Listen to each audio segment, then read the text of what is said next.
இன்னைக்கு நம்ம ஆதியாகமம் 1 அதிகாரத்திலிருந்து 5ஆம் அதிகாரம் வரையும் உள்ள அந்த ஸ்டோரியை இன்னைக்கு நம்ம பார்க்க போறோம். இப்ப நிறைய பேருக்கு, அதாவது புதுசா ரட்சிக்கப்பட்டு வந்தவங்க, சிறு பிள்ளைகள், இன்னும் வாலிபர்களுக்கு கூட சிலருக்கு வேதாகமத்தை வாசிக்கும் போது அந்த வசனம் புரிய மாட்டேங்குதுன்னு சொல்லி நிறைய பேர் என்கிட்ட கேட்கறத நான் கேள்விப்பட்டிருக்கேன், கேட்டிருக்காங்க. நான் அதுக்கு வசனத்துக்கான அர்த்தங்களும் நான் சொல்லியிருக்கேன். இப்போ நான் இந்த 5 அதிகாரத்தில் உள்ள ஸ்டோரியை சொல்லும் போது உங்களுக்கு இதை கேட்டுட்டு நீங்க வேதத்தை வாசிக்கும் போது உங்களுக்கு ரொம்ப ஈஸியா அது புரியும். அது போக இந்த லைவ்ல நீங்க கமெண்ட்ல கேட்கிற ஒவ்வொரு கேள்விக்கும் நான் உங்களுக்கு பதில் சொல்லுவேன். இப்போ அதாவது நீங்க வாசிக்கும் போது எந்த வசனத்துக்கு அர்த்தம் புரியாம இருக்குதோ அந்த அர்த்தத்தை நீங்க கேள்வியா இது என்ன சிஸ்டர் நீங்க கேட்கும் போது உங்களுக்கு நான் ஆன்சர் பண்ணுவேன். நெக்ஸ்ட் இன்னைக்கு நம்ம ஆதியாகமம் 1வது அதிகாரத்தை நம்ம இன்னைக்கு அதுல படைப்புகளை குறித்து நம்ம பார்க்கிறோம். அதாவது படைப்புகள், தேவன் ஆதியில பூமிய வானத்தையும் என்ன பண்றாரு, சிருஷ்டித்தாரு. அது ஒழுங்கின்மையும் வெறுமையுமாய் இருந்தது.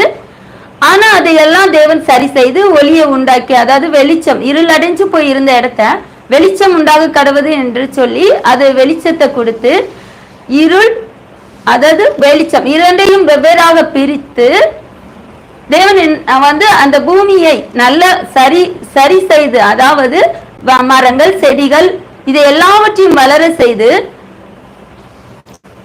இன்னும் நமக்கு தேவையான விலங்குகள், பறவைகள், ஊரும் பிராணிகள், நதிகள், பொன் விளையக்கூடிய நதிகள், இது எல்லாவற்றையும் தேவன் நமக்காக படைத்தார். ஒரு ஏதேன் தோட்டத்தை உருவாக்கினார். முதலாவது நமக்கு தேவையான எல்லாவற்றையும் அவர் உருவாக்கி அதற்கு பிறகுதான் மனிதனை படைக்கிறார். நாம் என்னென்ன தேவையோ, என்னென்ன வேண்டுமோ எல்லா இதையும் நமக்கு உருவாக்கி வைத்து தேவன் மனிதனை உருவாக்குகிறார். ஃபர்ஸ்ட் ஆதாமை அவர் மண்ணினால் அவர் ஆதாமை உருவாக்குகிறார். முதல் அதிகாரத்தில் பார்த்தீங்கன்னா சாட்டா சொல்லியிருப்பார், வானத்தையும் பூமியும் சிருஷ்டித்தேன் உருவாக்குனார் அப்படின்னு அதுல சாட்டா இருக்கும். ஆணும் பெண்ணுமாக உருவாக்கினார் அப்படின்னு சாட்டா இருக்கும். ஆனா 2வது அதிகாரத்தை நீங்க பார்க்கும்போது ரொம்ப தெளிவா, இப்போ ஃபர்ஸ்ட் அதிகாரத்துல நான் இந்த ப்ராட்ஜெக்டை செஞ்சேன் அப்படின்னு நம்ம சொல்றோம். அப்படி அந்த மாதிரி சாட்டை சொல்லியிருப்பானா, 2வது அதிகாரத்துல நான் அந்த சாட்டை நம்ம என்ன பண்ணணும், ஒரு என்ன வச்சு செய்யறோமோ அந்த ஒரு எதையாவது வச்சு நம்ம உருவாக்கி செய்யறோம்னா அந்த பெயரை உச்சரிச்சு அதுல அவர் சொல்லி இருக்கிறது போல இதுல சொல்லுவார் 2வது அதிகாரத்துல. சரியா? தெளிவு 2வது அதிகாரத்துல தான் இருக்கும், சாட்டா ஃபர்ஸ்ட் அதிகாரத்துல இருக்கும். இந்த ரெண்டையும் நம்ம வாசிக்கும் போது என்னடா இதுல இப்படி இருக்கு, இதுல இப்படி இருக்கு நம்ம குழம்ப வேண்டாம். அது தெளிவுபடுத்துறதுக்காக 2வது அதிகாரம் இருக்கு. நெக்ஸ்ட் பாத்தீங்கன்னா, பூமியில எல்லாவற்றையும் நம்மளை படைத்து மனித தனியா இருப்பது நல்லதில்லைன்னு சொல்லி அந்த மனுஷனுக்கு விலா எலும்புல அயர்ந்த நித்திரையை கொடுத்து விலா எலும்புல இருந்து ஒரு எலும்பை எடுத்து மனுஷிய உருவாக்குறார். மனிதன் தனியா இருக்க வேண்டாம், அவர் துணையோடு சந்தோஷமா இருக்கணும்னு சொல்லி அவர் மனுஷியையும் உருவாக்குறார். எல்லாத்தையும் உருவாக்கி கொடுத்துட்டு அதாவது நடு சென்டர்ல, நடு மத்தியில, ஏதேன் தோட்டத்தின் மத்தியில அவர் ஜீவ விருட்சத்தின் கனியும் உருவாக்குறார், மரத்தையும் வளர செய்கிறார். நன்மை தீமை அறியக்கூடிய மரத்தையும் அவர் வளர செய்கிறார். இந்த 2 மரத்துல உள்ள கனியில நீங்க ஜீவ விருட்சத்தின் கனியை மட்டும் நீங்க சாப்பிடலாம். அது நம்ம ஆயுட்காலம் என்னன்னா ஆரோக்கியமா பலத்தோடு நமக்கு சாவே இல்லாத வாழ்க்கையா இருக்கக்கூடிய அந்த கனி தான் ஜீவ விருட்சத்தின் கனி. ஆனா இன்னொரு கனி நன்மை தீமை அறியக்கூடிய கனி. அந்த கனியில என்னன்னா தீமை என்ற ஒரு சொல் இருக்குது. தீமை என்ற சொல் இருக்கிற இடத்துல யார் இருப்பான்னா பிசாசு. பிசாசு என்பது தள்ளப்பட்ட தூதன். மேல இருந்து வானத்துல இருந்து பெருமை கொண்டதால தேவன் என்ன பண்ணாரு, வானத்துல இருந்து அந்த தூதர்களை தள்ளினார். அது அவங்க கூட நிறைய தூதர்கள் சேர்ந்துதான் பூமியில தள்ளப்பட்டாங்க. அந்த தூதர்கள் தான் என்னவா இருக்கிறாங்கன்னா பிசாசா கீழே பூமியில இருளா அது ஆளுகை செஞ்சுக்கிட்டு இருக்காங்க. இருளுக்கு சொந்தம் தான் பிசாசு. அவர் தேவன் வெளிச்சத்தை உருவாக்குன பின்பு வெளிச்சம், ஒளி என்பது நம்ம கர்த்தராகிய தேவனை குறிக்கும். சரியா? இப்போ நீங்க இதுல ஏதாவது கேள்விகள் உங்களுக்கு கேட்கணும்னு தோணுச்சுன்னா நீங்க கேள்விகளை தாராளமா கேட்கலாம் கமெண்ட்ல. இப்போ ஸ்டார்டிங்ல, அதாவது ஒரு 10-15 வருடத்திற்கு முன்பு கர்த்தர் எனக்கு ஒரு நிறைய பாடல் நான் எழுதியிருக்கேன். ஒரு 15 வருடத்திற்கு முன்பு நான் ஒரு 60 பாடல் கிட்ட எழுதியிருக்கிறேன். அது எனக்கு இன்னும் பாடுற வேலை இன்னும் வரல. அதுக்கு தேவன் இன்னும் சில நாட்களை எனக்கு கழிக்கும் என்பதாக வெளிப்பாடு கொடுத்திருக்கிறாரு. அதனால நான் அதுல பாடலை. ஆனா என்னுடைய பாடலை, நான் எழுதின பாடலை நான் இப்போ மத்தவங்க பாடினதுனால இந்த அதிகாரத்துக்கு, அதாவது ஆதாம் ஏவாளை குறிச்சு அந்த பாடல் வரும். அதனால அந்த பாட்டை இன்னைக்கு நான் உங்களுக்கு அதை போட்டு விடுறேன், நீங்க கேளுங்க. அதுக்கப்புறம் ஆதியாகமம் அந்த ஆதாம் ஏவாள் கனியை குறிச்சு நம்ம பார்க்கலாம். அதுக்கு பின்ன நீங்க கேட்கிற ஒவ்வொரு கேள்விக்கும் நான் ஆன்சர் பண்றேன். இப்ப அந்த பாடலை நம்ம கேட்கலாம்.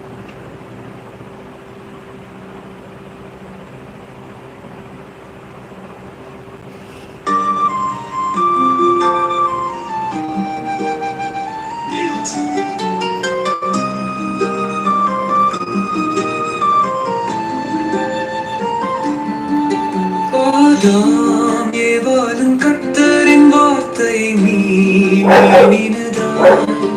அன்று விளைந்து பாவத்தை கேளுங்கள்.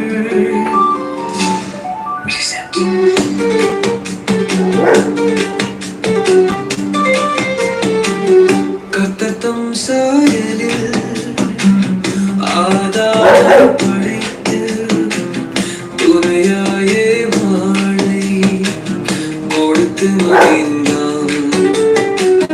கவலையே இல்லா வாழ்வை கொடுத்து சந்தோஷத்தாலே நிறைத்தாரே. ஜீவ விருட்சத்தின் கனியும் கொடுத்து என்றும் ஜீவித்து வாழ செய்தாரே. நன்மை தரிமை அறியும் கனியை மற்றும் புசிக்க வேண்டாம் என்றாரே.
சாபத்தை ஏற்று ஏதன் தோட்டத்தை விட்டு போனார்கள்.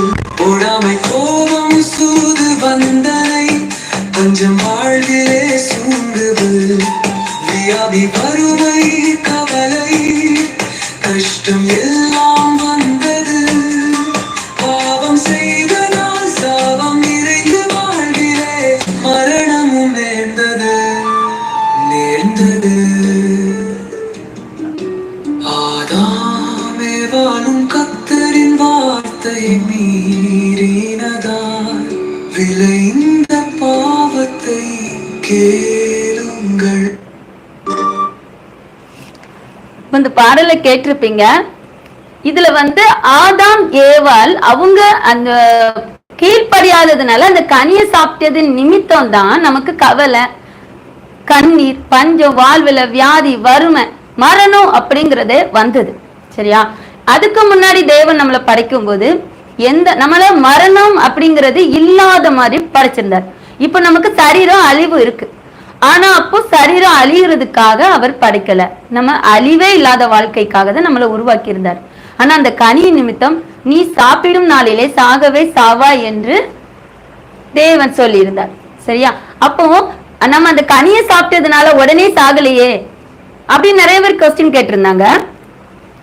தேவன் நீ சாப்பிடும் நாளிலே சாகவே சாவேன்னு சொல்லி இருந்தாங்கல்ல, ஆனா ஏன் சாகலன்னு கொஸ்டின் கேட்டிருந்தாங்க. இப்போ நான் அதுக்கு ஆன்சர் பண்றேன்.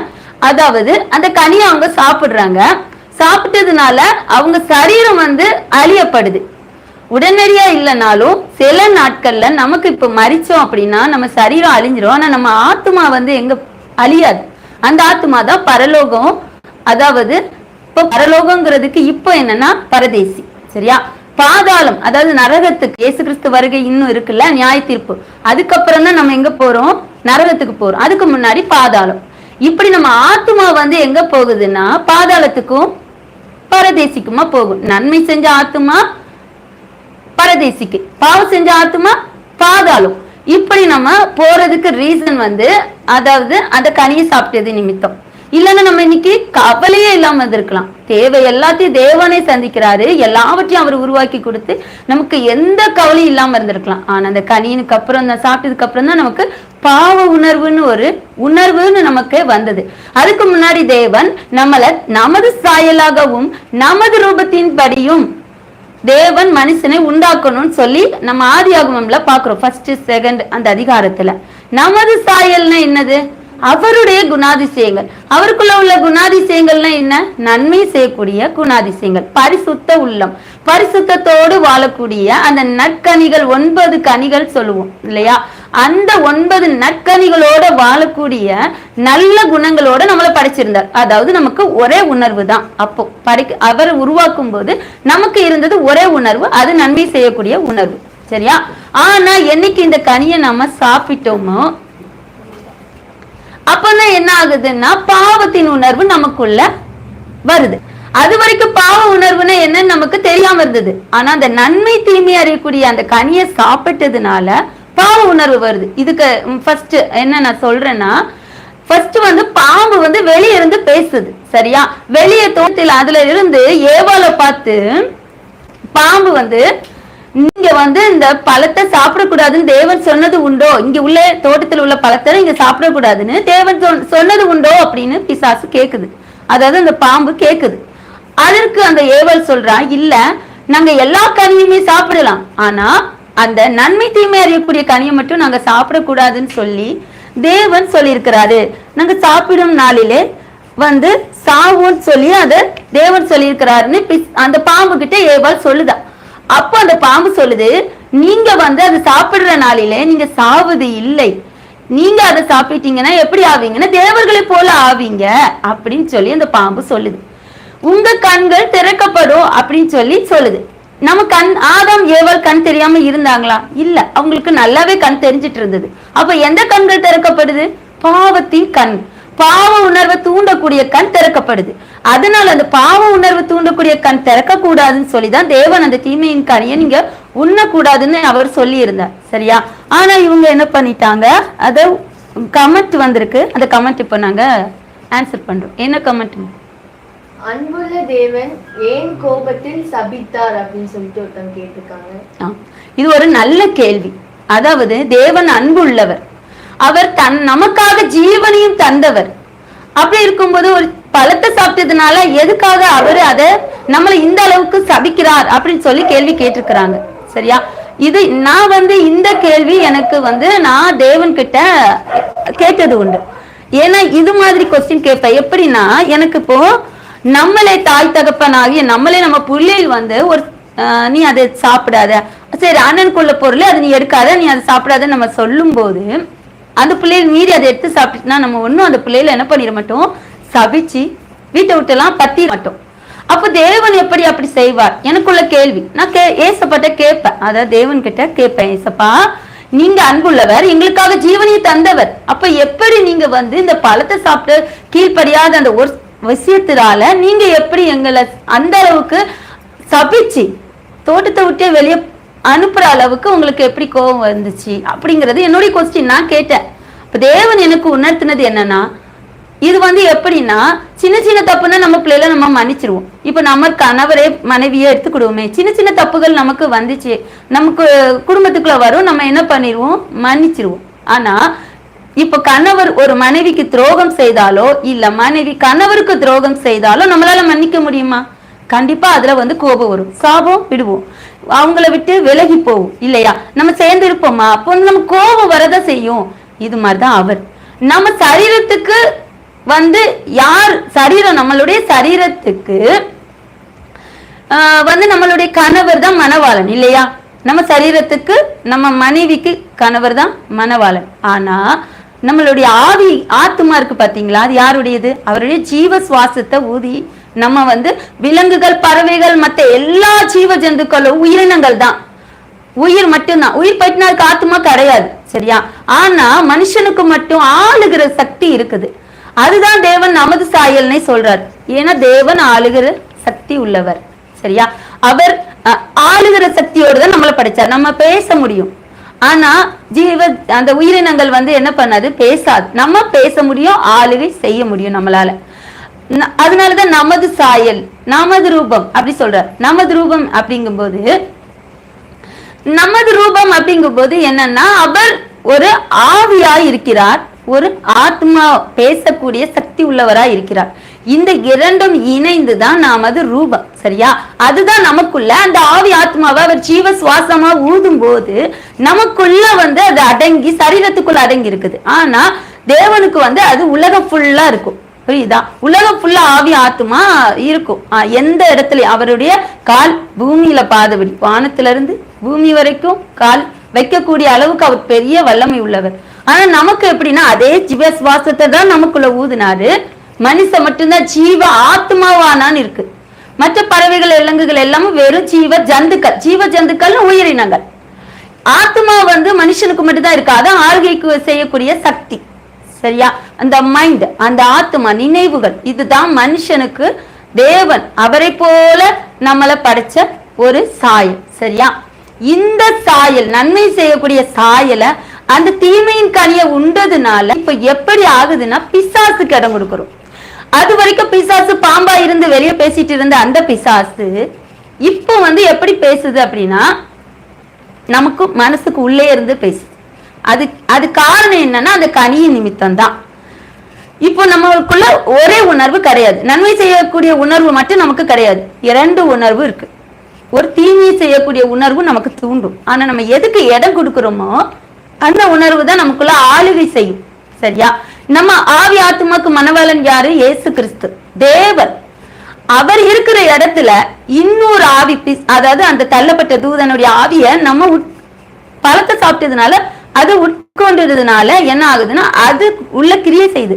இப்ப நமக்குள்ள இரண்டு ஆவிகளும் உணர்த்தப்படுது, இரண்டு உணர்வுகளும் நமக்கு உணர்த்தப்படுது. ஆனா நம்ம எதுக்கு இடம் கொடுக்கிறோமோ அந்த ஆவிதான் ஆளுகை செய்யும். தேவனுடைய ஆவிக்கு இடம் கொடுக்கிறோம், அதாவது அன்பா இருங்க, விட்டு கொடுத்து அன்போட, அன்பு சகலத்தையும் தாங்கும், சகலத்தையும் நம்பும், சகலத்தையும் சகிக்கும்.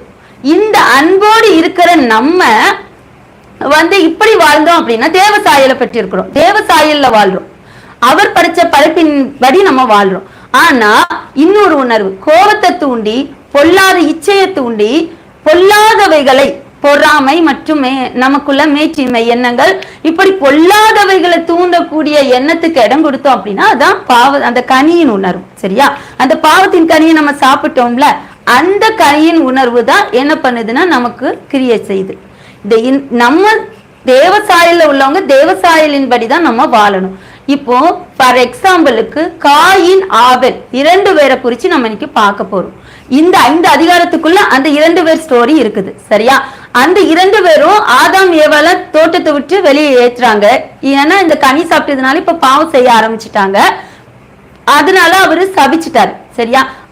மணவாளனாய் ஆவிக்கும் ஆத்மாக்கும் சரீர இருக்க வேண்டிய மணவாளனை, அவரு சகலத்தையும் செஞ்சு நமக்கு நன்மை செய்யற மணவாளனை இப்போ ஏற்றுக்கொள்ளாம என்ன பண்ணிட்டாங்கன்னு இன்னொரு அந்த பிசாசின் ஆவிக்கு இடம் கொடுத்ததுனால அவர் கோபத்துல சபிக்கிறார், தோட்டத்தை விட்டு அனுப்புறார். இனி பாவம் செஞ்சு ஆண்டு காலமாக அவங்க ஜீவ விருட்சத்தின் கனியை சாப்பிட்டு சாகாத உயிர் வாழக்கூடிய இதோடு இருக்கக்கூடாது, அவங்க வந்து வாழ்ற ஆயுசு காலம் நமக்கு இப்ப 100 வருஷம் தான். அப்ப 900 வருஷம் 1000 வருஷம் அந்த மாதிரி வாழ்ந்தாங்க. இப்ப நமக்கு 100 வருஷம் தான். சரியா? அந்த பாவத்தை செஞ்சு சாவே இல்லாத வாழ்வு வாழ்றாங்கன்னு வைங்களேன். இப்போ ஆபேல் காய் 2 பேரை குறிச்சு நம்ம ஃபர்ஸ்ட் பாக்குறோம். சரியா? அந்த 2 பேர் காணிக்கை கொண்டு வராங்க. ஆனா தேவன் வந்து ஆபேலுடைய காணிக்கையை ஏற்றுக்கொள்றார், காயினுடைய காணிக்கையை ஏற்றுக்கொள்ளல. ஏன் அவர் ஏற்றுக்கொள்ளல? இதுக்கு விளக்கம் என்ன? எதனால ஏற்றுக்கொள்ளல? தேவன் பட்சபாதம் பார்க்கிறவரா? இல்ல. தேவன் எல்லாத்தையும் சரிசமமா நடத்துகிறவர். சரியா? அப்போ எப்படி அவனுடைய இதை தேவன் ஏற்றுக்கொள்ளல? அவனும் ஆசையோடு தானே கொண்டு வரான். அவன் வந்து கண்டிப்பா நல்லவைகளை தான் கொண்டு வந்திருப்பான்.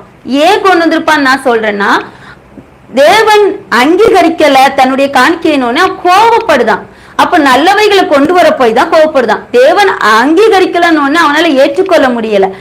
அப்போ நல்ல தேவன் ஆசீர்வதிக்கணுங்கிற எண்ணத்தோட நம்பிக்கையோட தான் கொண்டு வந்திருக்கான். அப்ப நன்மையானதை தான் கொண்டு வந்திருப்பான், மனசாலதான் அவனு கொண்டு வந்திருப்பான். சரியா? ஆனா தேவன் ஏன் அங்கீகரிக்கல? அதுக்கு ஒரு ரீசன் இருக்கு. என்னன்னு பாக்கலாமா? இப்போ ஆபேலுடைய காணிக்கையை தேவன் அங்கீகரிக்கலன்னு வைங்களேன். ஆபேல் என்ன பண்ணிருப்பான்? ஏன் தேவனே, ஏன் கடவுளே என்னுடைய காணிக்கையை ஏன் அங்கீகரிக்கல? நான் என்ன தப்பு செஞ்சேன் அப்படின்னு தேவன் கிட்ட போராடி கேட்டு அழுது அவன் முறையிட்டு என்ன தப்புன்னு சொல்லி உணர்ந்து அதை திருத்திக்கிறதுக்கு பார்ப்பான். ஆபேல் அப்படி செய்யக்கூடிய நற்குணசாலி. அதனால தேவன் அவனை வந்து அவனுடைய காணிக்கையை ஏற்றுக்கொள்றாங்க. ஆனா காயின் என்ன பண்றான்? அவனுடைய முகநாடி வேறுபடுது. தேவன் சொல்றாரு, நீ நன்மை செஞ்சா உனக்கு நன்மை இல்லையோ அப்படின்னு அத வசனத்துல கேட்கிறார். இப்போ நிறைய பாவத்தை செஞ்சுட்டு காணிக்கையில ஏற்றுக்கொள்வாங்க, காணிக்கையெல்லாம் கொண்டு கொடுப்பாங்க கோயிலுக்கு. சரியா? அவங்க சொத்தெல்லாம் எழுதி கொடுப்பாங்க, அவங்க நிறைய காணிக்கைகளை கொடுப்பாங்க. அதனால ஆசீர்வாதம் அவங்களுக்கு கிடைக்கும். நம்ம தேவன் கொடுக்கிற ஆசீர்வாதத்தை நம்ம 10ல ஒரு பாகத்தை கொடுத்தாலோ இல்ல தேவன் கொடுக்கிற ஆசீர்வாதத்தை நம்ம ஆலயத்துக்கு கொடுக்கும் பொழுதும் அந்த ஆசீர்வாதம் நமக்கு கிடைக்கும். ஆனா கர்த்தர் அங்கீகரிக்காரா? நம்மளுடைய பரலோகத்துக்கு போவோமா? அதுதான் பார்க்கணும். அது முடியாது. எப்படி அப்படின்னா, காயின் வந்து இப்ப என்ன பண்றான்? கோபத்துக்கு இடம் கொடுக்கறான். பொறாமப்படுதான். ஃபர்ஸ்ட் பொறாமை நிமித்தம் கோபப்படுறான். அந்த கோபத்தினால பாவம் செய்யறான். என்ன பாவம் செய்யறான்? கொலையே செய்யறான். இவனுக்குள்ள கிரியேட் செஞ்சது எந்த ஆவி? பாவ உணர்வு கூடிய அந்த ஆவிக்கு தான் இடம் கொடுத்துக்கிட்டு இருக்கான். தேவன் இருதயத்தை ஆராய்ந்து பார்க்கிறவர். மனுஷனோ நம்ம பேசுற வார்த்தையை வச்சு நம்பிடுவாங்க. ஆனா தேவன் நம்ம இருதயத்துல என்ன நினைக்கிறோம்னு சொல்லி அவர் உணரக்கூடியவர். சரியா? அப்போ இவனுடைய இருதயத்துல பொல்லாங்கனவைகள் நிறைஞ்சு இருக்குது. இத்தனை வருஷமும் அவன் வாலிப வயது வர்ற வரைக்கும் அவன் எப்படி வாழ்ந்திருப்பான்? இப்போ ஒரு குழந்தை 2 குழந்தைகள் இருக்காங்க. தாய் தகப்பனுக்கு தெரியும் இல்லையா? இந்த குழந்தை கடைசி காலம் வரைக்கும் நம்மளை பார்ப்போம். இந்த குழந்தை சாப்பிட்டா நல்ல பொறுமையா அன்பா இருக்குது. இந்த குழந்தை எப்பவுமே நல்ல குழந்தைகளா இருக்கும். வளர வளர ஃப்ரெண்ட்ஸ் கூட சேரும் பொழுது செயற்கை நிமித்தம் மாறுவாங்க. சரியா? அப்போ இந்த குழந்தை நம்மள வந்து என்ன பண்ணுது? நேசிக்க மாட்டுக்கு, அன்பா இல்ல, கோபப்படுது. அந்த தாய் தகப்பனுக்கு தன்னுடைய குழந்தைய பத்தி நன்றாக தெரியும். அது போலதான் தேவனுக்கு காயின் ஆபேல் 2 பேரை குறிச்சு நன்றாக தெரியும். அது காயினுடைய காணிக்கை அவர் அதனாலதான் ஏற்றுக்கொள்ளல. ஏன்னா அவன் இடம் கொடுத்துக்கிட்டு இருக்கிறது பொல்லாத ஆவி. அந்த பொல்லாத ஆவிக்கு இடம் கொடுத்து கொலையை செய்யறான். அப்போ அந்த இப்படிப்பட்ட உணர்வுக்கு இடம் கொடுக்கறதுனால தேவன் அதை அங்கீகரிக்கல. இதுதான் உண்மையான ரீசன். நம்ம வந்து ஆராய்ந்து யோசிச்சோம்னா இதுக்கான கேள்வி கண்டிப்பா நமக்கு தேவன் வெளிப்படுத்துவார். நான் ஒவ்வொன்றுக்கும் கேள்வி பேசப்பட்டேன். சும்மா கேட்டுட்டு நான் அப்படியே விட மாட்டேன்.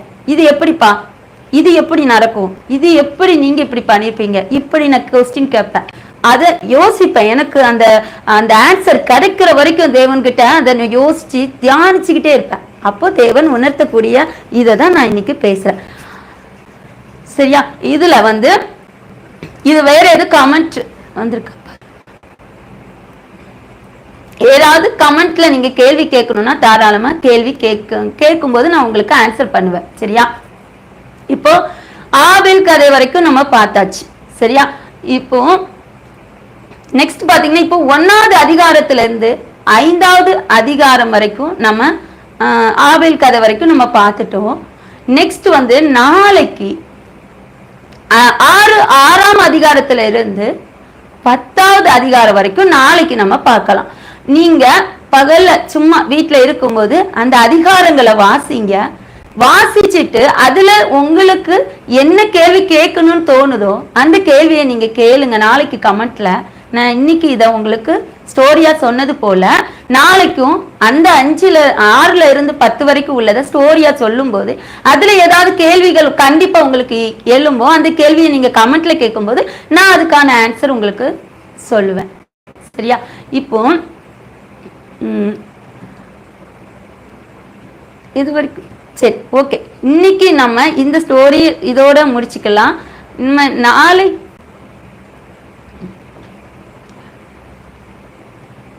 நாளைக்கு நம்ம 6வது அதிகாரத்துல இருந்து பார்க்கலாம். சரியா? God bless you.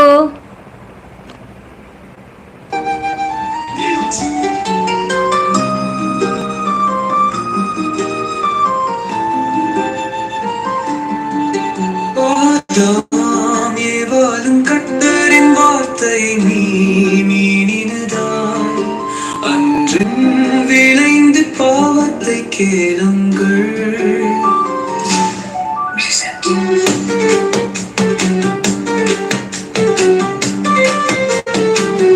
கர்த்தர் தம் சாயலில் ஆதாமை படைத்து துணையாயே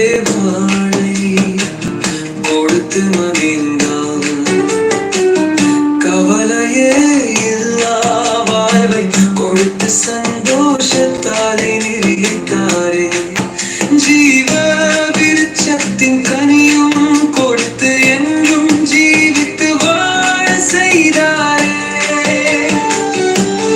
நன்மை தரிமை அறியும் கனியை மற்றும் புசிக்க வேண்டாம் என்றாரே. வாழும் கர்த்தரின் வார்த்தையை மீறினதாய் அன்று விளைந்த பாவத்தை எழுங்கள்.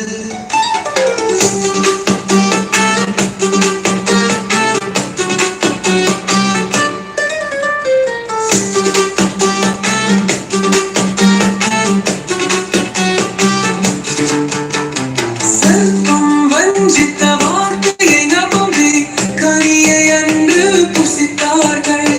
பாவ கண்கள் திறக்கப்பட்ட வாழ்நிர்வாய் என்று அறிந்தார்கள். மகிமையான சரீரம் விழுந்தும் பாவத்தில் அன்று விழுந்தார்கள். கர்த்தர் தன்னோடு வாரும் உறவை ஜீவரு சுத்து இழந்தார்கள்.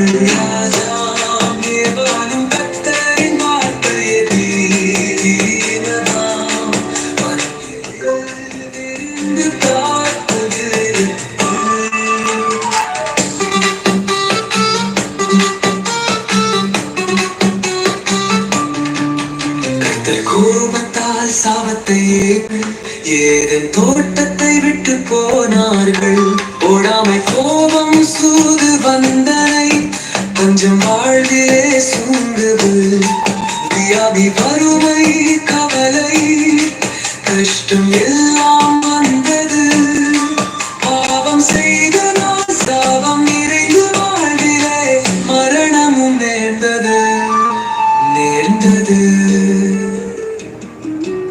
ஆதாம் ஏவாளும் கர்த்தரின் வார்த்தையை மீறினதாய் விளைந்த பாவத்தை கேளுங்கள்.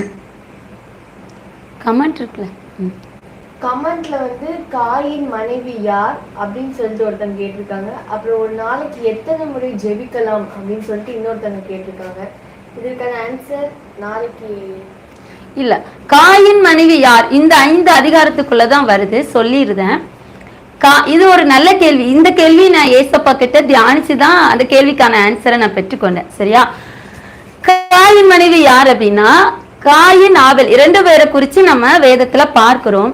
அதுக்கப்புறம் குழந்தைகள் இருக்கிறாங்களா இல்லையான்னு எழுதப்படல. ஆனா காணிக்கை கொண்டு வந்ததுனாலதான் அவங்க 2 பேருடைய பெயர் மட்டும் எழுதப்பட்டிருக்கு. அதுக்கு அப்புறம் குழந்தைகள் அதுக்கு பின்பு பிறந்தது எல்லாமே இதுல எழுதப்படலை. ஏன்னா எல்லா இடத்துலயும் பாத்தீங்கன்னா தலைப்பிள்ளையோட அந்த மூத்த பிள்ளையோட பெயர் தான் எழுதப்பட்டிருக்கும் சந்நிதிகளுக்கு ஃபுல்லா பாத்தீங்கன்னா. சிலருடைய இதுதான் வரலாறுல அவங்களுடைய நல்ல குணாதிசயங்கள் இருந்தா அதுல எழுதப்பட்டிருக்கும். மித்தபடி மூத்த பிள்ளைகளுடையதான் எழுதப்பட்டிருக்கும். அதே மாதிரி ஆதாம் ஏவாளுக்கும் நிறைய பிள்ளைகள் பிறந்திருக்காங்க. அதுல சகோதரிய தான் இப்போ ஃபர்ஸ்ட் காணிக்க கொண்டு வரும்போதே அவனுக்கு திருமணம் ஆகியிருக்கு அப்படிங்கறத தான் நான் சொல்லுவேன். ஏன்னா தேவன் அங்கீகரிக்கலன்னு அவன் வந்து கொலை செஞ்சிருந்தான்.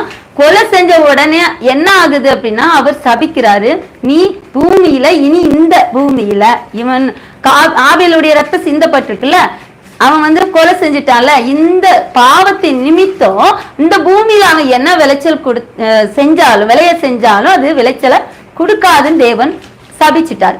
அப்போ இவன் இந்த பூமி இந்த இடத்த விட்டு இந்த தேசத்தை விட்டு இன்னொரு இடத்துக்கு போகணும். போய் அங்க விளைய செஞ்சாதான் என்ன பண்ணும், அவன் ஏதாவது பண்ண முடியும். இந்த பூமியில அவன் என்னத்தை விளைச்சல் போட்டாலும் அது விளைச்சலை கொடுக்காது. அப்ப தேவன் வந்து என்ன பண்றாரு, சொல்லி சபிச்சதுனால அவனும் மன்னிப்பு கேட்கிறான். கேட்டுட்டு அவன் ஊரை விட்டு ஊர் போறான். போகும்போது தன் மனைவியோட தான் போயிருக்காங்கிறது நான் வேதத்துல அதாவது வசனத்தோட தெளிவா சொல்றேன். ஒரு இடத்துல வந்து அது அந்த வசனம் தெளிவா தெரியல, நான் வசனம் நாளைக்கு கூட உங்களுக்கு சொல்றேன். அந்த இடத்துல போட்டிருக்கோம்,